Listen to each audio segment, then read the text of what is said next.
نحمده ونصلي على رسوله الكريم اما بعد رب اشرح لي صدري ويسر لي امري واحلل عقدة من لساني يفقهوا قولي اللهم تقبل منا صالح الاعمال وتجاوز عن سيئات اعمالنا۔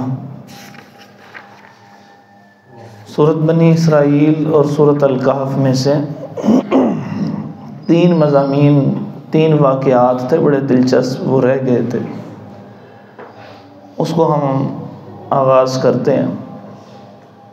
پہلا تو اللہ تبارک و تعالیٰ نے بنی اسرائیل کے حوالے سے ذکر کیا ہے کہ جو بنی اسرائیل ہیں ان کے بارے میں اللہ تعالیٰ نے فرمایا کہ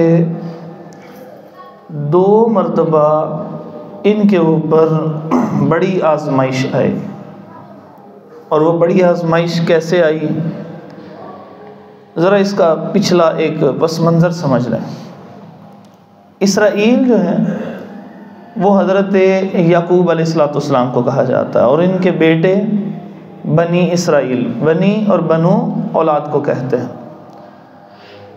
یہ موسیٰ علیہ السلام کے بعد ایک پیغمبر آئے، پھر اس کے بعد پیغمبر، پھر پیغمبر در پیغمبر آتے آتے ایک وقت آیا کہ موسیٰ علیہ السلام نے جب وہ سورۃ المائدہ کے اندر ہم نے پڑھا تھا، یہ کہا تھا اللہ تعالیٰ کی طرف سے کہ آپ نے ایک شہر میں داخل ہونا۔ جب وہ مصر سے نکل کے آئے نا، تو یہاں پر ان کے لیے اللہ تعالیٰ نے اب بڑی خوبصورت نعمتیں، من و سلوہ نازل ہو رہا ہے، اور اسی طرح بادل ہو رہے ہیں، اور بڑا کچھ اللہ تعالیٰ نے عطا کیا۔ اس کے بعد اللہ تبارک و تعالیٰ نے حکم دیا کہ آپ نے یہ بستی ہے، بڑی ارض مقدس اس کو کہا جاتا ہے، تو اس کا شام کا علاقہ، آپ نے وہاں داخل ہو جانا ہے۔ اور یہ شام جو ہے، جو آج کا شام ہے، یہ شام نہیں، یہ فلسطین، اردن، یہ سارا اس کے اندر شامل ہوتا تھا۔ آپ نے اس میں داخل ہو جانا۔ کہنے لگے یہ تو بڑی سخت قوم ہے، تو انہوں نے نافرمانی کی اور بدتمیزی کرتے ہوئے کہنے لگے آپ اور آپ کا رب جا کے لڑے، اتنی طاقتور قوم سے ہم نہیں لڑیں گے۔ تو اللہ تبارک و تعالیٰ کی طرف سے وہ پھر وہ صحرائے سینا کے اندر 40 سال تک بھٹکتے پھرے۔ اس بھٹکنے کی وجہ سے اسے وادی تیہ کہا جاتا ہے، یتیہون فی الارض 40 سنہ۔ اب وہیں پہ موسیٰ علیہ السلام بھی اس دنیا سے رخصت ہو گئے، اور وہاں پہ ہارون علیہ السلام بھی چلے گئے۔ پھر اس کے بعد ایک نبی آئے، وہ نبی جو تھے ان سے ان کی قوم نے کہا کہ آپ ہمارے لیے جو ہے، آپ جو کہتے ہیں کہ اس میں داخل ہونا ہے بستی میں، موسیٰ علیہ السلام کے وقت میں بھی ہمارے آباء و اجداد داخل نہیں ہوئے، تو ابھی بھی حکم باقی ہے، جا رہے ہیں ہم نے، تو آپ ہمارے لیے کوئی طاقتور سا بندہ جو ہے نا وہ مقرر کر دیجیے۔ انہوں نے اللہ کے حکم سے طالوت جو ہیں ان کو مقرر کر دیا۔ انہوں نے کہا یہ تو غریب آدمی ہے، یہ غریب آدمی کو ہمارا سربراہ کیوں لگایا؟ انہوں نے کہا یہ اس لیے لگایا ہے کہ اللہ نے انہیں علم بھی دیا، انہیں قوت بھی عطا فرمائی ہے، سمجھ بوجھ بھی عطا کی۔ چپ کر گئے۔ انہوں نے کہا وہ تابوت سکینہ، یہ دوسرے پارے کے اندر ہم نے پڑھا تھا، انہوں نے کہا تابوت سکینہ، انہوں نے کہا یہ تابوت سکینہ یعنی ایسا تابوت جس میں موسیٰ علیہ السلام کی باقیات تھیں، تو وہ جو باقیات تھیں وہ نہیں ہیں، وہ لے کے آئیے، کیونکہ وہ ایک قوم اٹھا کے لے گئی ہے۔ کہا اچھا وہ بھی آ جائے گی۔ اتنا ایک وقت گزرا اور وہ بھی وہاں پہ آ گئی۔ ایک واقعہ ہے وہاں پر، تو جو قوم اٹھا کے لے کے گئی تھی کہ اس کے ہاں وہ بیماریاں پھیلیں، تو انہوں نے ان کو کہا کہ لگتا ہے کہ یہ کوئی خوفناک قسم کا ہے، کوئی اللہ تعالیٰ کی طرف سے نہ کوئی مسئلہ ہو، تو انہوں نے وہ تابوت کو واپس بھیج دیا۔ انہوں نے تابوت پکڑ لیا۔ اب دونوں شرطیں پوری ہو گئی کہ جوان آدمی بھی سپہ سالار مقرر ہو گیا اور ساتھ تابوت بھی آ گیا۔ اب انہوں نے پھر جنگ کرنی تھی، اب جنگ ہوئی۔ اب وہ طالوت لے کے نکلے، رستے میں ایک نہر پڑی، اور وہاں پہ انہوں نے کہا اس میں سے کوئی آپ نے 1-2 گھونٹ کے علاوہ لینا نہیں ہے، بڑی آزمائش ہے۔ اور 313 کے علاوہ سب نے وہاں سے پانی بھر بھر پی لیا، وہ 313 رہ گئے۔ اب وہ کہنے لگے کہ یا اللہ افرغ علینا صبرا، یا اللہ ہم پہ نا صبر ایسے نہ طاقت، جیسے کوئی چیز انڈیل نہیں دی جاتی وہ پورے کا پورا ہی نہا ہی جائے، ایسے اللہ تو ہمیں اب صبر دے۔ 313 سامنے ہزاروں کا لشکر۔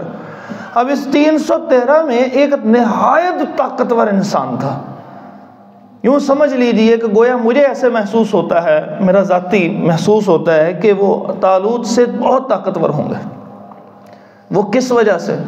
کہ یہ وہ بندہ آگے بڑھا، اور وہ ہزاروں کے لشکر کے اندر جو ان کا سربراہ تھا، اور وہ پورا اپنے سربراہ کو گھیرے کھڑے تھے، وہ جالوت، اس کو اس نے بندے نے آگے بڑھ کے اس کو قتل کر دیا۔ یہ وہ تھے جن کو اللہ تعالیٰ نے بعد میں نبی بنایا، یہ داؤد علیہ السلام تھے۔ اللہ کے نبی تھے بہت طاقتور، اللہ نے بڑی قوت عطا فرمائی، ان کو زبور بھی عطا، ان کو ہی جو ہے وہ زبور بھی عطا فرمائی، اور یہ اتنا خوبصورت پڑھتے تھے۔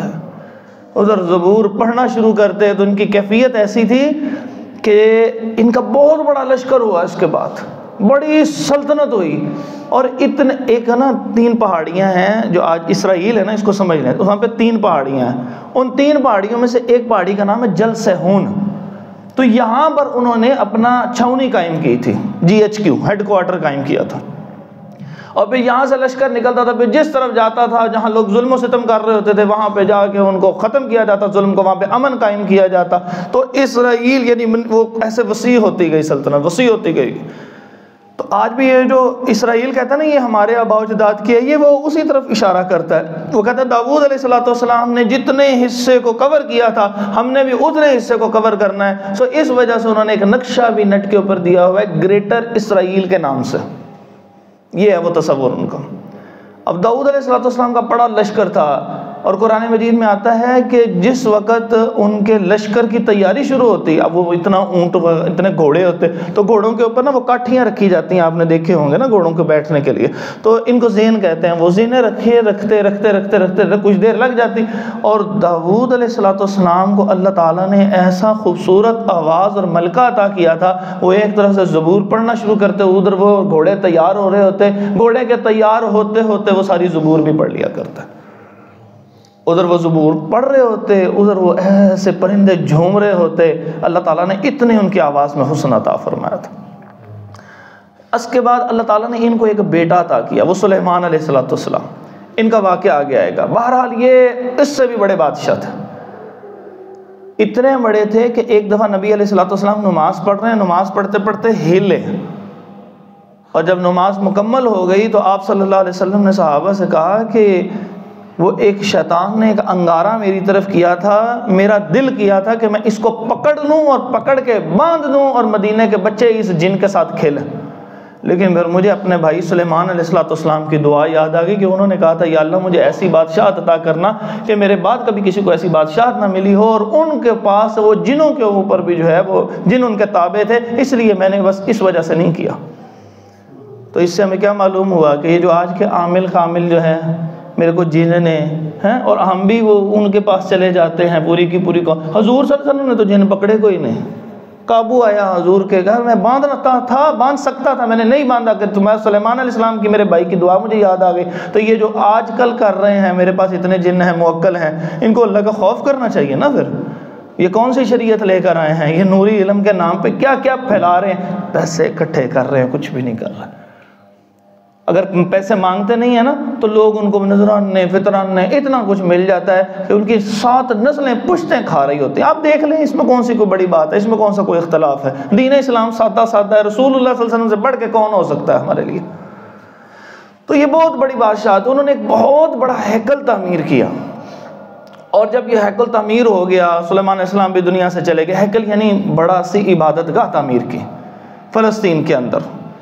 تو اب وہ بڑی تعمیر ہوئی، وہ آپ چلے گئے علیہ السلام دنیا سے۔ اس کے بعد ایک قوم آئی جو بابل شہر سے نکلے، بڑے طاقتور تھے، وہ وہاں سے نکلے، ان کا وہ بخت نصر بادشاہ تھا، وہ نکلا اور یہاں پر آیا، اور بنی اسرائیل کی جو حکومت تھی وہاں پہ یہ بڑا فساد پھیلا رہے تھے۔ وہ بھول بال گئے تھے کہ ہمارے آباء و اجداد اتنے نیک لوگ ہیں اور انبیاء کی ہم اولادیں ہیں، نہ، انہوں نے بڑا ہی فساد پھیلایا۔ اللہ تعالیٰ جب کوئی قوم فساد پھیلاتا ہے تو اس کے لیے جو قوم بھیجتی ہے وہ بھی فسادی بھیج دیتی ہے۔ وہ آئی اور اس نے پھر جو قتل و غارت کرنی شروع کی، جہاں کوئی نظر آیا اس کو اڑا دیا، نظر آیا اڑا دیا، اڑاتے رہے، اور پھر ان کا وہ سارا ہیکل بھی توڑ دیا، اور صرف ایک دیوار باقی بچی۔ آج بھی وہ دیوار باقی بچی ہوئی ہے، آپ نیٹ سے تو کم از کم دیکھ سکتے ہیں۔ اس دیوار کو ویسٹرن وال اور دیوار گریا کہتے ہیں۔ یہودی جو ہیں وہ ان کا وضو اس طرح ہوتا ہے، ہاتھ ایسے ہلکا سا دھو کے، پھر اس کے بعد وہ اس کے اوپر انہوں نے کچھ باندھا ہوتا ہے، اور وہ اسٹرپ سی قسم کی باندھی ہوتی ہے، اور وہ پھر ایسے کر کے نا ایسے ہل ہل کے عبادت کر رہے ہوتے ہیں، اور وہ اس دیوار کے سامنے کر رہے ہوتے ہیں، یہ ان کا قبلہ ہے۔ اور اپنا اس کو نیٹ سے نکال کے تو اس کو زوم کر کے دیکھیے گا، اتنے بڑے بڑے پتھر لگے ہوئے اس ایک دیوار کے اوپر کہ آپ محسوس کریں گے نہ اس زمانے میں کوئی کرین ہے نہ کوئی اور مشینری ہے، تو پتھر کس نے لگائے تھے؟ یہ وہ جو سلیمان علیہ السلام کو جنوں کے اوپر بادشاہت دی ہوئی تھی نا، یہ وہ تھے جن کے متعلق آتا ہے کہ بڑے بڑے طاقتور جن جو تھے وہ ان کو طاقتور جن ان کے تابع کیے ہوئے تھے۔ تو آج بھی دیکھ سکتے ہیں۔ اچھا، اب وہ اس دیوار باقی رہے، اس کے بعد وہ وہاں پہ جو تابوت سکینہ ان کا تھا وہ بھی اٹھا کے لے گئے پھر دوبارہ سے، اور پھر اسی طرح وہ جو تھے وہاں سے بنی اسرائیلی وہ بھی ہزاروں کے تعداد میں ہانکتے ہوئے اپنے علاقے میں لے گئے۔ اب یہ ذلت اللہ تعالیٰ نے یہی یہاں پہ فرمایا کہ 2 مرتبہ ایسا ہوگا، لَتُفْسِدُنَّ فِي الْأَرْضِ مَرَّتَيْنِ وَلَتَعْلُنَّ عُلُوًّا كَبِيرًا، 2 مرتبہ تمہارے اوپر یہ معاملہ پیش آئے گا۔ تو ایک مرتبہ یہ معاملہ پیش آ گیا۔ اب یہ اس کے بعد ایک نبی آئے جن کا نام عزیر علیہ السلام تھا، وہ وہاں سے ان کو اب بنی اسرائیلی جو قیدی ہوئے تھے ان کو چھڑا کے واپس لے کر آئے، اور جب لے کے انہوں نے کہا جی ہماری تورات کے ساتھ بھی انہوں نے یہ کیا، وہ تو جلا دیا، خراب کر دیا، ضائع کر دیا، اب کیا کریں گے؟ انہوں نے کہا کہ میں اللہ کا نبی ہوں، میں تمہیں وہ پڑھ کے سناتا ہوں، تو جو بڑے بڑے تمہارے میں سے باقی بچ گئے ہیں اب اس کو لکھ لو، میں لکھوا دیتا ہوں۔ تو انہوں نے جب وہ تورات لکھائی تو وہ اتنے حیران و ششدر ہوئے کہ یہ کس کے پاس آ گئی ہے، انہوں نے عزیر علیہ السلام کو اللہ کا بیٹا کہنا شروع کر دیا۔ یہ ہے وہ سبب، وہ جو کہتے ہیں نا یہودیوں میں سے بعض گروہ کہ عزیر وقالت الیہود عزیر ابن اللہ۔ اب یہ پھر اس کے بعد ان کا عروج ہوا، ایسے عروج، اور بڑا طاقت اور ایک طویل عرصہ اتنا طاقت کے نشے کے اندر آ کے انہوں نے حضرت عیسیٰ علیہ السلام کو بھی شہید کرنے کی کوشش کی تھی۔ ان کے خیال میں تو انہوں نے کر دیا ہوا ہے نا۔ تو اس کے بعد عیسیٰ علیہ السلام کے کچھ دیر بعد ایک اور ٹائٹس نامی بادشاہ آیا، اس نے ان پہ حملہ کیا، اور یہ رومی تھے، اور حملہ کر کے انہوں نے ان کو تہس نہس کر دیا۔ یہ دوسری مرتبہ ان کا پورا علاقہ ختم ہوا۔ یہ اللہ تبارک و تعالیٰ نے ذکر کیا، اور اس کے اندر ہمارے لیے نصیحت یہ ہے کہ اللہ تبارک و تعالیٰ ظلم کی حکومت کو برداشت نہیں کرتے۔ ایک وقت آتا ہے کہ جس وقت اللہ تبارک و تعالیٰ کی طرف سے ہر چیز وہ ختم ہو جاتی ہے۔ دوسرا واقعہ حضرت موسیٰ علیہ السلام کا، بڑا عجیب واقعہ، بالکل ہی عجیب ہٹ کے واقعہ، اور بعض صوفیہ یہاں سے عجیب و غریب مسائل کشید کرتے ہیں، اس کو سمجھ لیجئے۔ حدیث میں آتا ہے کہ حضرت موسیٰ علیہ السلام اپنی قوم کے اندر موجود تھے، تو ایک دن خطبہ ارشاد فرما رہے تھے، گفتگو کر رہے تھے، سمجھا رہے تھے۔ یہ انبیاء کا کام ہوتا ہے نا، اسی لیے فرمایا کہ العلماء ورثۃ الانبیاء۔ اب وہ سمجھا رہے ہیں، اسی دوران ان سے پوچھا کہ سب سے بڑا عالم کون ہے؟ انہوں نے کہا اللہ کی توفیق سے وہی ہیں۔ تو اللہ تبارک و تعالیٰ کی طرف بتایا گیا کہ آپ نے ہماری طرف یہ نسبت کیوں نہیں کی کہ اللہ بہتر جانتے ہیں؟ تو اس وقت موسیٰ علیہ السلام سے بڑا تو کوئی بھی نہیں تھا، یعنی نظر تو کوئی بھی نہیں آ رہا۔ کہا کہ نہیں، ہمارا ایک بندہ ایسا ہے کہ جس کو ہم نے ایک علم عطا کیا ہوا ہے۔ اب موسیٰ علیہ السلام نبی ہیں، اور ایسے نبی ہیں، سورۃ طٰہٰ میں آتا ہے کہ اللہ تعالیٰ فرماتے ہیں وَاصْطَنَعْتُكَ لِنَفْسِي، ہم نے آپ کو اپنے لیے بنایا ہے۔ اتنی محبت تھی موسیٰ علیہ السلام سے اللہ تبارک و تعالیٰ کو، وہ بھی محبوب تھے۔ دیکھ نہیں رہے کہ پورے قرآن میں جگہ جگہ کوئی سپارہ ایک ایسا آپ نے سنا ہے کہ جس میں موسیٰ علیہ السلام کا نام نہ آیا ہو؟ جگہ جگہ قصہ موسیٰ علیہ السلام، کہا ہم نے آپ کو اپنے لیے بنایا۔ تو اب یہ اتنی محبت جس سے ہو اس کو بھی کہا جا رہا ہے۔ تو اب وہ کہنے لگے، موسیٰ علیہ السلام کہنے لگے یا اللہ میں پھر اس بندے کے پاس جا کے کچھ سیکھنا ہوں۔ دیکھو کیسا تواضع و عاجزی ان کے ساری۔ ہمیں تو کوئی بات پتہ ہو نا دوبارہ وہ سنتے ہی نہیں ہے، کہتے ہیں تو پہلے سنی ہوئی یہ گل۔ اب موسیٰ علیہ السلام نے جب یہ کہا، اللہ تبارک و تعالیٰ نے اجازت دے دی، پھر طریقہ بتایا کہ وہ ساتھ ایک بچہ لیا انہوں نے، وہ ایک مچھلی ساتھ لی ہے، وہ کھانے کے یعنی برتن میں رکھی ہوئی ہے۔ کہا کہ جس جگہ کے جا کے یہ مچھلی گر جائے گی تو وہاں پہ وہ ملنے کا وقت آ جائے گا، یہ ساتھ چل رہے ہیں، پتہ نہیں لگا کہ وہ مچھلی نکل گئی ہے۔ موسیٰ علیہ السلام نے آگے جا کے اپنے اس بچے سے پوچھا جو خادم تھا، جس کو تاریخ میں آتا ہے کہ بعد میں اللہ تعالیٰ نے موسیٰ علیہ السلام اور ہارون علیہ السلام کے بعد نبی بھی بنایا تھا، جن کا نام یوشع بن نون علیہ السلام تھا۔ وہ ان سے پوچھا کہ وہ مچھلی، انہوں نے کہا ہو مجھے یاد نہیں رہا، پچھلی منزل کے اندر منزل کے اوپر جو ہے نا وہ گر گئی تھی۔ کہنے لگے اچھا چلو واپس چلیں۔ واپس گئے۔ اب یہاں کے اوپر جو ہے وہ 2 مجمع البحرین، 2 سمندروں کا یا 2 دریاؤں کے ملنے کی جگہ تھی۔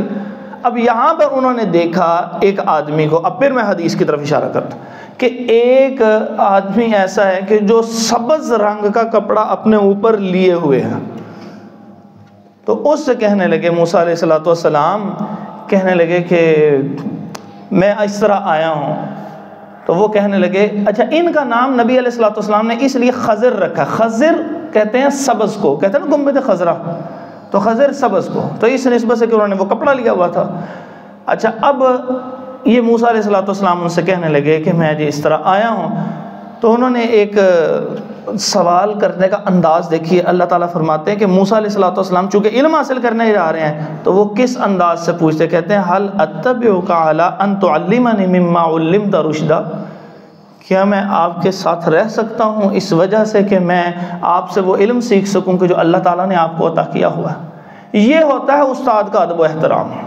نبی کو بھی بتایا کہ نبی کے جملوں کو اللہ نے قرآن میں ذکر کر دیا، اور جو قوم استاد کا ادب چھوڑ دیتی ہے تباہ ہو جاتی ہے. وہ نکالتے ہیں، آج بھی یہی ہے، نیٹ سے نکالا، اچھا چلو ٹھیک ہے انہوں نے کی ضرورت ہے چلو پرا کر دیں. یہ واحد دین کا علم حضرات رہ گیا ہے کہ جس کے اندر ہم یہ سمجھتے ہیں ہمیں اس کی ضرورت ہی کوئی نہیں ہے. نکالتے ہیں نیٹ سے سارے مسئلے نکال لیتے ہیں. بھائی کبھی اوپن ہارٹ سرجری کرنی ہو، اب ابا جی بیمار ہیں، کبھی ان کی میڈیکیشن کے لیے کبھی نکالا ہے اس طرح کہ جناب اس کو کیا دوائی دینی چاہیے، اور وہ ساری چیزیں دے کے تو دے دیا ہو کہ لو جی ماں جی آپ کے لیے میں نے دوائی ابھی لکھی ہے، کیا ضرورت ہے ڈاکٹر کے پاس جا کے 3-4 ہزار فیس دینی ہے تو میں یہ کر دوں. نہیں، کبھی بھی نہیں کرتا. کبھی کوئی قانونی مسئلہ پیش آ جائے نا، ایسے کوئی 5 مرلے کا ایک پلاٹ ہی ہو نا کہیں، تو کسی نے کوئی قبضہ کر لیا ہو تو کیا کرتے ہیں فوری طور پہ کسی اچھے وکیل کہتے ہیں یہ پلاٹ جو ہے وہ 70 لاکھ کا ہے، تو اگر وکیل کو 5 دے دیں گے تو 65 تو بچ ہی جائے گا نا. سمجھتے ہیں بات کو، لیکن دین بچانے کے لیے کبھی بھی علماء کے پاس نہیں. اب علماء کے پاس جائیں لیکن ان سے بھی جا کے کہیں بھائی آپ نے سے جو میں نے مسئلہ پوچھا ہے ازراہ کرم مجھے ساتھ اس کی دلیل بھی دے دیجیے. یہ نہیں ہے کہ جو آپ نے فرما دیا وہ حرف آخر ہے، ادب و آداب سے لیکن ساتھ دلیل بھی. اب موسیٰ علیہ الصلوۃ والسلام کہنے لگے اچھا جی میں نے یہ اس طرح آپ سے ریکویسٹ کی ہے. وہ کہنے لگے جی جو مجھے اللہ تعالیٰ کی طرف سے حکم ملا آپ سے صبر کوئی نہیں ہونا. کہنے لگے جی میں صبر کروں گا. کہنے لگے ٹھیک ہے جی، بولنا نہیں بیچ میں. ٹھیک ہے جی نہیں بولیں گے، وہ ساتھ چل پڑے. اب 3 واقعات پیش آئے. پہلا واقعہ پیش آیا کہ وہ ایک کشتی میں سوار ہوئے. جب کشتی میں سوار ہوئے تو اس کشتی کا ایک سائیڈ والا حصہ انہوں نے توڑ دیا. انہوں نے کہا یہ انہوں نے آپ کے اتنا ادب و احترام کیا کہ آپ سے کرایہ نہیں لیا، آپ نے ان کی کشتی توڑ دی پکڑ کے. کہا میں نے آپ کو کہا تھا آپ سے صبر نہیں ہوگا. موسیٰ علیہ الصلوۃ والسلام نے عذر پیش کیا. انہوں نے کہا اچھا چلو ٹھیک ہے میں بھول گیا ہوں. تو انہوں نے کہا ٹھیک ہے جی چلو آگے چلو. آگے گئے، انہوں نے ایک بچہ قتل کر دیا. انہوں نے وہ ایک بچہ قتل کر دیا. قتلت نفسا زکیۃ بغیر نفس، بغیر کسی وجہ کے ہمیں بچہ مار دیا پکڑ کے آپ نے. وہ کہنے لگا میں نے آپ کو کہا تھا نا آپ سے صبر نہیں ہوگا، انک لن تستطیع معی صبرا، میرے ساتھ صبر نہیں کر سکیں گے آپ.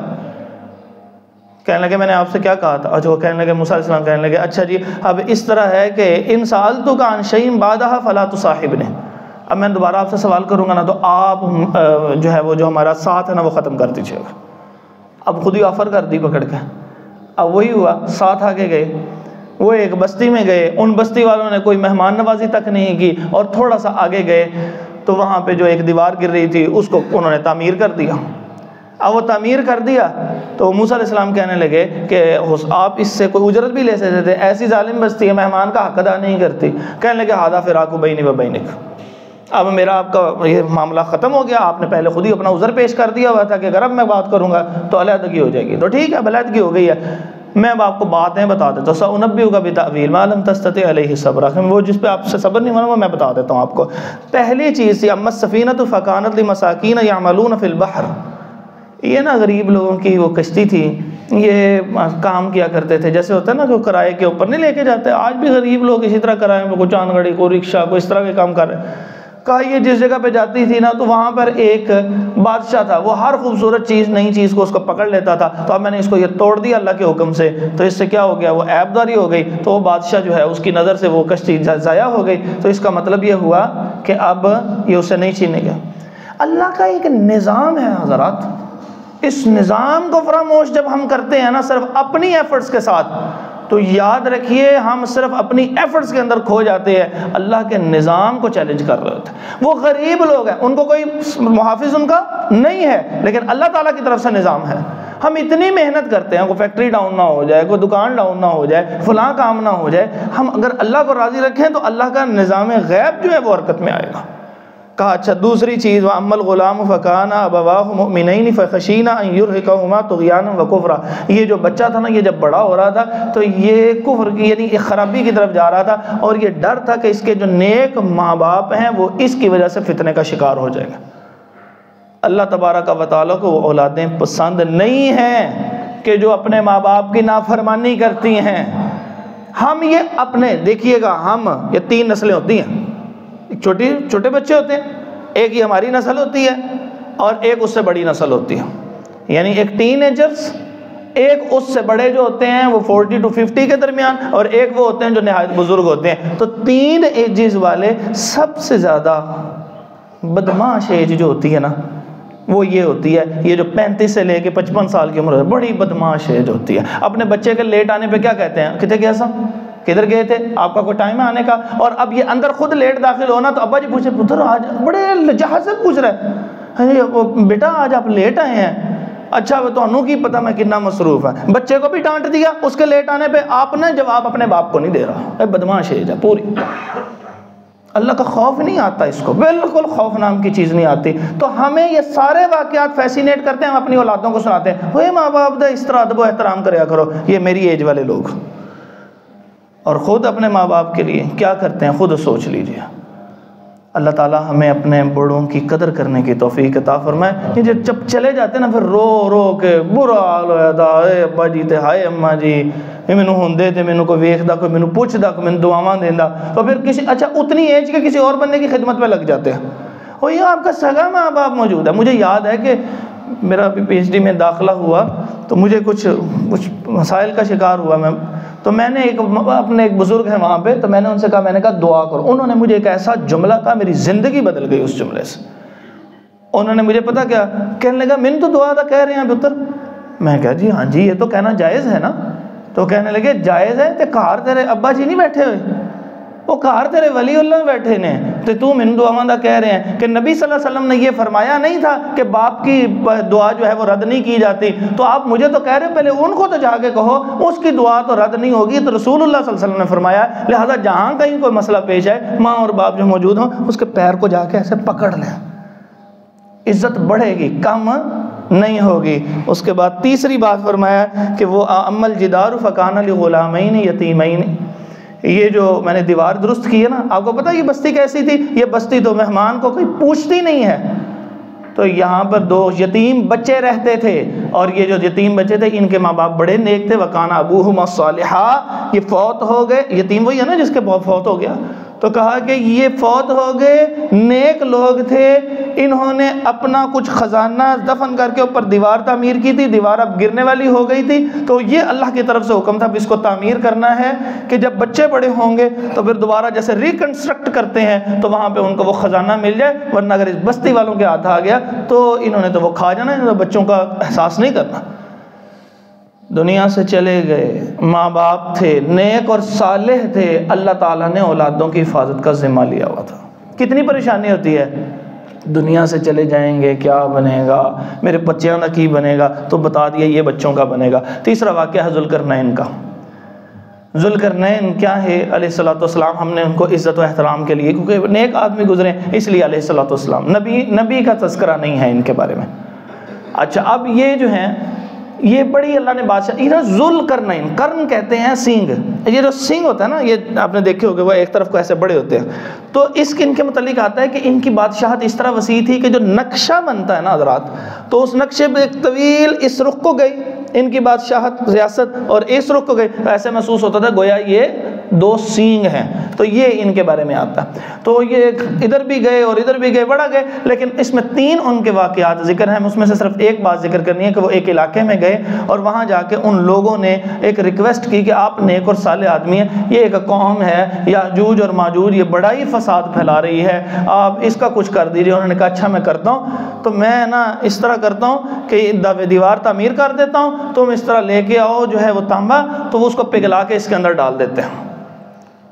تو یہ اس کے بعد انہوں نے اس کو بند کر دیا. نبی علیہ الصلوۃ والسلام نے اس کے متعلق فرمایا کہ یہ جو یاجوج ماجوج ہے یہ قیامت کے قریب نکلے گی، اس وقت کہ جب حضرت عیسیٰ علیہ السلام دمشق کی جامع مسجد میں فرشتوں کے اوپر ہاتھ رکھے ہوئے نیچے اتریں گے، اس وقت وہاں امام مہدی ان کو کہیں گے محمد بن عبداللہ، وہ کہیں گے آپ نماز پڑھائیں، وہ کہیں گے امامکم منکم، تمہیں میں سے امام ہوگا، اور پھر وہ نماز پڑھانے کے بعد دوبارہ وہ کہیں گے کہ یہ اب کمانڈ آپ سنبھال لیں، وہ کمانڈ سنبھال لیں گے، جنگ ہوگی، وہ یہودیوں کے بڑے جو ہے وہ دجال اس کے ساتھ، اور پھر یہودیوں کو قتل کیا جائے گا، اور پھر مقام لد کے اوپر پہنچ کے حضرت عیسیٰ علیہ السلام جو ہے وہ اپنا حربہ جو ہوگا وہ اس دجال کی طرف کریں گے، تو جب وہ کریں گے تو جب اس کے قریب کریں گے تو وہ ایسے پگھل جائے گا کہ جیسے نمک پانی کے اندر پگھل جاتا ہے، اس کا ختم ہو چکا وہ ختم ہو جائے گا، اس کے بعد ہر طرف امن و امان قائم ہو جائے گا۔ پھر اس کے بعد اللہ تبارک و تعالی وہ قوم کے جو ان ذوالقرنین علیہ السلام نے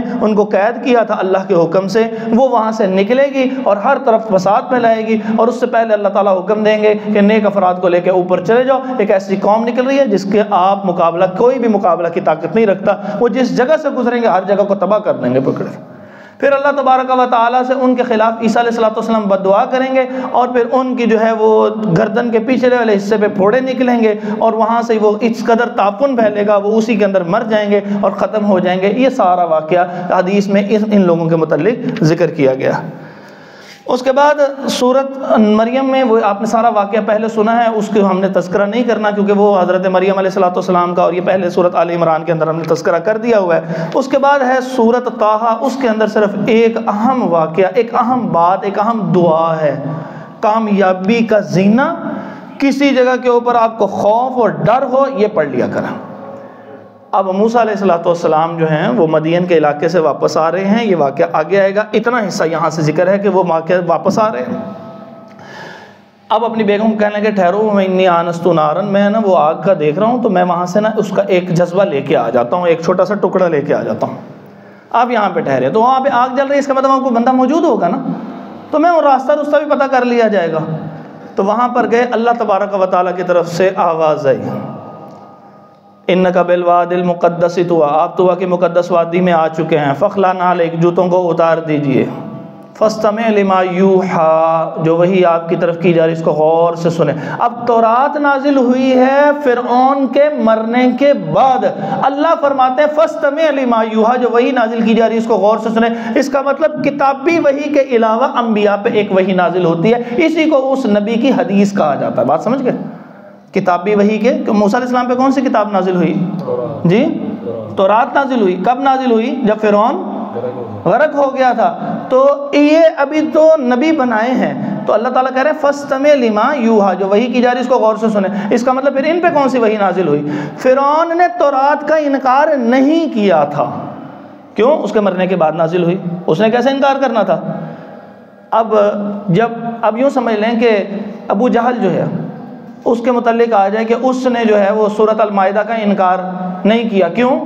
اس نے سورۃ المائدہ کا انکار اس لیے نہیں کیا، اس کے مرنے کے بعد نازل ہوئی ہے، تو اس نے کیسے اس کا انکار کرنا تھا؟ بالکل ایسے ہی تورات کا انکار نہیں کیا فرعون نے۔ پھر اس نے کس کا انکار کیا؟ پھر اس نے موسیٰ علیہ السلام پہ ایک وحی نازل ہوئی، اس کا انکار کیا۔ ایسے ہی محمد رسول اللہ صلی اللہ علیہ وسلم پہ قرآن نازل ہوا اور ایک وحی نازل ہوئی، اور تو وہ جو دوسری وحی ہوتی ہے وہ اس نبی کی کیا کہلاتی ہے؟ حدیث کہلاتی ہے۔ اس لیے قرآن کے ساتھ حدیث ماننا بھی ضروری ہے۔ اسی لیے مفسرین لکھتے ہیں کہ جب کبھی بھی کسی نبی کی کتاب کا انکار کیا جاتا ہے وہ بھی کفر ہے، اور اگر کتاب کے علاوہ اس کی حدیث کا انکار کیا جائے، اور اگر اس امت میں کوئی کرے گا تو وہ اس امت کا فرعون ہے، کیونکہ فرعون نے بھی تورات کا انکار نہیں کیا تھا، وہ اس کے مرنے کے بعد نازل ہوئی تھی۔ اس نے موسیٰ علیہ السلام کی حدیث کا انکار کیا۔ اگر وہ موسیٰ علیہ السلام کی حدیث کا انکار کر کے وہ غرق ہو سکتا ہے، اور اگر آج ہم حدیث کا انکار کریں گے تو ہمارا بیڑا غرق نہیں ہوگا۔ جس نبی سے باتیں پہنچی ہوں اس کا انکار نہیں کرتے۔ اب یہ بات ہوئی، آپ کی طرف وحی کی جائے گی، اب موسیٰ علیہ السلام خاموش ہے۔ کہا اچھا یہ بتائیے، ایک خوف ہوتا ہے نا، ایک جلال ہوتا ہے، اللہ تعالیٰ کی آواز آ رہی ہے، اننی انا اللہ، فرمایا کہ میں آپ سے آپ کا رب مخاطب ہوں۔ اب یہ جلال تھا تو موسیٰ علیہ السلام کے اوپر جو ایک روب تھا اس کو تھوڑا سا ریلیکس کیا، ریلیکسن کیا۔ کیسے؟ کہا کہ مما تلک بیمینک، یا آپ کے دائیں ہاتھ میں کیا؟ اب ایک محبت بھی تھی، ان کو پتہ بھی ہوگا کہ ہمارے جو ہیں یہ وہ اتنے نیک ماں کے بیٹے تھے نا، تو جن کی اتنی دعائیں قبول ہوئی تھیں تو ان کو پتا تھا میں اس لڑی کا نکلا ہوا ہوں جو ابراہیم علیہ السلام، پھر اسحاق علیہ السلام، پھر یعقوب علیہ السلام، پھر یوسف علیہ، کہ میں اسی لڑی کا ہوں، انبیاء کی اولادیں تھیں نا. تو ان کو محبت بھی اللہ سے، اللہ کا تعارف بھی تھا. تو جو محبت تھی نا ان کو اللہ سے، تو اب محبت کا تقاضا کیا ہوتا ہے؟ جب کوئی مخاطب کرے، جس سے انسان محبت کرے، تو وہ اس سے بات کو کیا کرتا ہے؟ طویل کرتا ہے نا. تو موسیٰ علیہ السلام نے کہنا تھا کہ ہیا عصائی، اللہ لاٹھی ہے، کیا حکم ہے میرے لیے؟ کہا نہیں، ہیا عصائی اتوکأ علیہا واہش بہا علی غنمی ولی فیہا مآرب اخری. طویل کر رہے ہیں بات کو. تو یہ اللہ تعالیٰ نے دعا کا طریقہ سکھایا ہے کہ میرے سے بات ایسے کیا کرو. ہم کیا کرتے ہیں؟ یا اللہ تجھے سارا کچھ پتہ ہے، سارے معاملہ ٹھیک کرے، آمین، تو چل پہلے. نہیں، یہ تو کوئی دعا کا طریقہ نہیں ہے نا. دعا کرنے لگے ہیں نا، اللہ سے بات کرنے لگے ہیں، تو جب آپ اللہ سے بات کریں گے اللہ آپ کی طرف متوجہ ہے.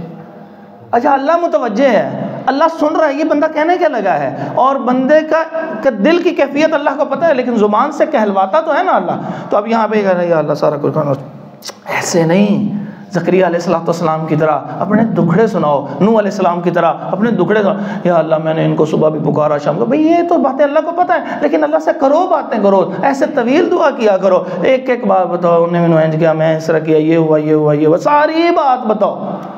آپ کو پیسوں کی کمی ہے، جا کے کہو یا اللہ وہ آپ کو پتہ ہے وہ صبح آئے گا، میں اس کو کہاں سے پیسے دوں گا، اس نے پھر مجھے آگے سے یہ کہنا ہے، میرے پاس تو نہیں ہے. تو کرو نا بات.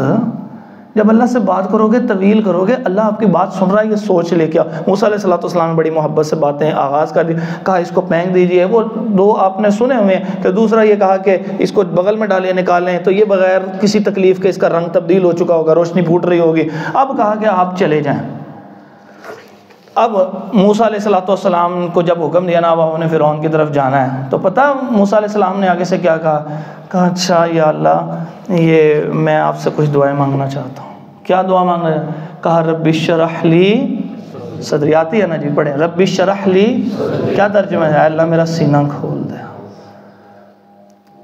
نبی ہے، نبی بنا دیا ہے، ساری تربیت ماں نے بھی کی ہوئی ہے کہ نبیوں کی اولادیں کہہ رہے ہیں رب اشرح لی، اے اللہ میرا سینہ کھول دے. اب وہ دعا کر رہے ہیں، ادھر محمد رسول اللہ صلی اللہ علیہ وسلم کی باری آئی، اللہ نے فرمایا الم نشرح لک صدرک. آپ کا سینہ دعا سے پہلے ہی نہیں کھول دیا ہوا تھا، ہے نا. رب اشرح لی صدری ویسر لی امری، یا اللہ میرا معاملہ آسان کرنا. یہ نہیں کہا میں تو بڑا سمجھدار ہوں، میں تو بڑا ایک موقع ہمارا بندہ مر گیا ہوا تھا اتنے طاقتور ہے، کہا نہیں میں کچھ بھی نہیں، اللہ کے سامنے سرنڈر کر دیا جائے سب کچھ. یا اللہ میں ککھ بھی نہیں ہے، تو یہ آسانی کرنی ہے. ویسر لی امری، میرا معاملہ آسان کر دے. اللہ نے حضور صلی اللہ علیہ وسلم سے کیا کہا تھا؟ وَوَضَعْنَا عَنْكَ وِزْرَكَ، ہم نے آپ کا معاملہ پہلے ہی آسان کر دیا. وَيَسِّرْ لِي أَمْرِي وَاحْلُلْ عُقْدَةً مِنْ لِسَانِي، میری زبان کی گرہوں کو کھول دے، جب میں بات کروں تو میرے الفاظ نکلتے چلے جائیں. اور یا اللہ صرف الفاظ ہی نہیں چاہیے، یفقہوا قولی، یہ جو جتنے سامنے ہوں یا اللہ میں جن سے بات کروں اللہ انہیں میری بات سمجھ بھی آ جائے. یہ چار دعائیں تو سب کو آتی ہے. اگلی آخری بات وہ اکثر نہیں سوچتے. انہوں نے آگے سے یہ کہا تھا وَاجْعَلْ لِي وَزِيرًا مِّنْ أَهْلِي هَارُونَ أَخِي، یا اللہ میرے ساتھ مجھے کو معاون دے دے. تھک جاتے ہیں لوگ کام کرتے کرتے، ہر کام خود کرنے کی سوچ پڑی ہوئی ہے. موسیٰ علیہ السلام نے یہ نہیں کہا، کہا وَاجْعَلْ لِي وَزِيرًا مِّنْ أَهْلِي، یا اللہ میرے گھر والوں میں سے مجھے کوئی معاون دے دے. اور کیا کہا؟ ہارون اخی، میرا بھائی ہارون. آخری بات ہے. اب مجھے یہ بتائیے، ہم کوئی نئی چیز لیتے ہیں نا، پلاٹ، کوئی گاڑی، کوئی اچھا مال، کس کو بتاتے ہیں؟ دوست کو بتاتے ہیں نا، سگے بھائی کو تو کبھی نہیں بتاتے. وہ خاندان میں گاڑی لے کے نہیں جائے نا، تو پلاٹ اڑایا ہو نا، تو چار پیسے آئے ہو نا، تو اگر ان کو پتہ بھی لگ جائے، پتہ نہیں یار ہاں چلو دیکھیا سی، پتہ ہے کمیٹی نکلی سی، آ رہے تھے میرے پیسے دینے نے، وہ ایسی لمبی کہانی سناتے ہیں تاکہ بھائی کو پتہ نہ لگ سکے. کہتے ہیں کیوں کر رہے ہو ایسا؟ آگے سے کہتے ہیں یار پھر پیسے مانگ لینا. اپنے بھائی کو دیکھیے، انہوں نے 5 دعائیں کی ہیں، 4 پہ ہم رک جاتے ہیں کیونکہ 4 تک ہمارا ذاتی فائدہ ہو رہا ہے. رب اشرح لی صدری ویسر لی امری واحلل عقدۃ من لسانی یفقهوا قولی. 5ویں دعا کرتے نہیں، 5ویں دعا ہے اپنے بھائی کے لیے. یا اللہ نبوت کا عظیم منصب دیا ہے، یا اللہ مجھے میرا بھائی بھی عطا کر دے، یہ بھی اس کار خیر کے اندر شامل ہو جائے. اپنے بھائی کے لیے بھی سوچیں، اپنے سگے بھائی کے لیے بھی سوچیں. پوچھ رہے ہیں آ کے مسئلہ، کہتے ہیں زکوٰۃ دے دے، یہ پر بہت کمزور ہے۔ بھئی کبھی سوچا ہے زکوٰۃ لینے کے قابل کیوں ہوا ہے؟ یار اس کی غلطیاں ہی صحیح، اس کو کاروبار نہیں آتا، ایک ہی آنگن میں کھیلے ہو، ایک ہی آنگن میں کھیلے ہو نا، وہ کھیل رہا ہے، وہ کھیل رہا ہے، لڑائی ہوتی تھی، جھگڑا ہوتا تھا، محبت ہوتی تھی، پیار ہوتی تھی، چھین کے کھاتے تھے منہ میں، اس کے بڑی محبت سے لقمے ڈالتے رہے۔ جب دو بھائی جدا ہوئے پھر اس کے بعد پتہ لگا قسمتیں بھی جدا تھیں، آپ نے اس کا خیال ہی رکھنا چھوڑ دیا۔ سگے بھائیوں کے لیے زکوٰۃ دی جا سکتی ہے، ڈبل ثواب ہوگا، کیوں؟ کیونکہ اس نے رشتہ داری بھی نبھا رہا ہے، لیکن یہ موقع کیوں آیا تھا؟